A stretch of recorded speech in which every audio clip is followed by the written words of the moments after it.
Hi, I'm going to be reading you Leonard Cohen's Book of Mercy. Poem 1. I stopped to listen, but it did not come. I began again with a sense of loss. As this sense deepened, I heard him again. I stopped stopping and I stopped starting, and I allowed myself to be crushed by ignorance. This was a strategy and didn't work at all. Much time, years were wasted in such a minor mode. I bargain now. I offer buttons for his love. I beg for mercy. Slowly he yields. Haltingly he moves toward his throne. Reluctantly the angels grant to one another permission to sing. In a transition so delicate it cannot be marked, the court is established on beams of golden symmetry. And once again, I am a singer in the lower choirs, born 50 years ago to raise my voice this high and no higher. Poem 2. When I left the king, I began to rehearse what I would say to the world. Long rehearsals full of revisions, imaginary applause, humiliations, edicts of revenge. I grew swollen as I conspired with my ambition. I struggled, I expanded, and when the term was up, I gave birth to an ape. After some small inevitable misunderstanding, the ape turned on me. Limping, stumbling, I fled back to the swept courtyards of the king. Where is your ape? The king demanded. Bring me your ape. The work is slow. The ape is old. He clowns behind his bars, imitating our hands in the dream. He winks at my official sense of urgency. What king, he wants to know? What courtyard? What highway? Poem 3. I heard my soul singing behind a leaf. Plucked the leaf, but then I heard it singing behind a veil.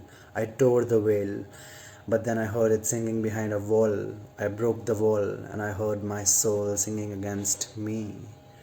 I built up the wall, mended the curtain, but I could not put back the leaf.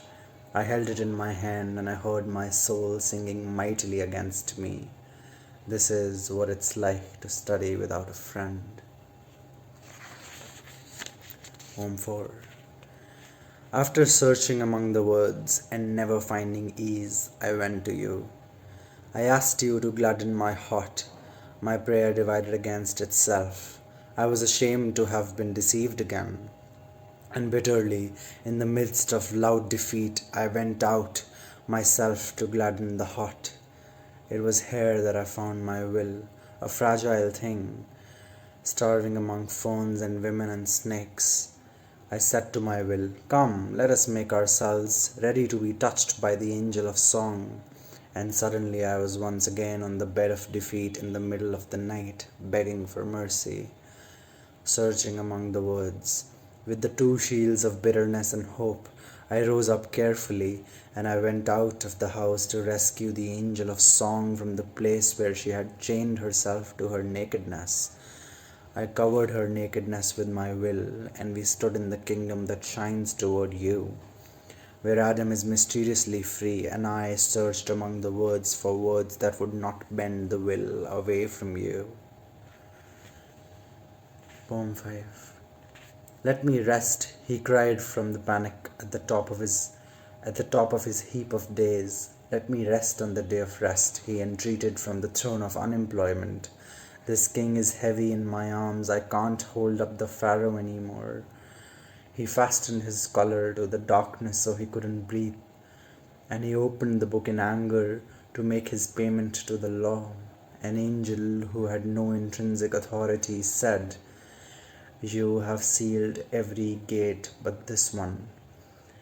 Therefore, here is a little light commensurate with your little courage. His shame climbed up itself to find a height from which to spill. Then there was a sweeter saying in a stiller voice, I do not put my trust in man, nor do I place reliance on an angel. Immediately the Torah sang to him and touched his hair, and for a moment, as a gift to serve his oldest memory, he wore the weightless crown the crown that lifts the weight away. He wore it till his heart could say, how precious is the heritage. The crown that leaps up from the letters, a crown like dew that gives the grass to drink beads out of the darkness. The mother's kiss at the beginning of the war, the father's hand that lets the forehead shine, the crown that raises up no man a king above his company. Lead me deep into your Sabbath.